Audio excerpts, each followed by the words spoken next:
তাওবার 100 নম্বর আয়াত, ওয়াস-সাবিকুনাল আউয়ালুনা মিনাল মুহাজিরিনা ওয়াল আনসারি ওয়াল্লাযীনা তাবাউহুম বিইহসান। আল্লাহ পাক বলতেছেন মুহাজির এবং আনসারদের মধ্যে থেকে যারা সাবিকুন আউয়ালুন ওয়াল্লাযীনা তাবাউহুম বিইহসান, যারা তাদেরকে ইহসানের সাথে ইত্তেবা করবে, রাদিয়াল্লাহু আনহুম ওয়া রাদুয়ান, তাদের উপরে আল্লাহ সন্তুষ্ট, তারা আল্লাহর উপরে সন্তুষ্ট। সুবহানাল্লাহ। ওয়া আ'আদ্দা লাহুম জান্নাত, আল্লাহ রাব্বুল আলামিন তাদের জন্য জান্নাত বানিয়ে রাখছেন। সুবহানাল্লাহ।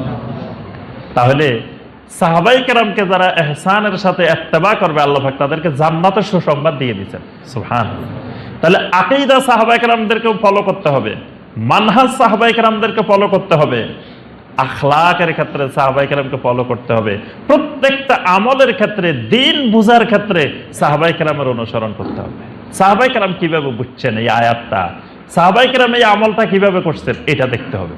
কারণ সাহাবায়ে কেরাম নবী সাল্লাল্লাহু আলাইহি ওয়াসাল্লাম থেকে শুধু কোরআনের শব্দ বুঝেন নাই, কোরআনের অর্থ বুঝছেন, তাফসীর বুঝছেন, আমল বুঝছেন।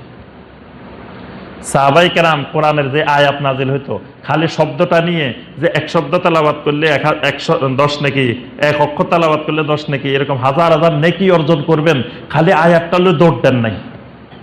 সাহাবায়ে কেরাম আয়াতে কারিমাটার শব্দ নেওয়ার সাথে সাথে এটার অর্থ বুঝে নিছেন, এটার তাফসীর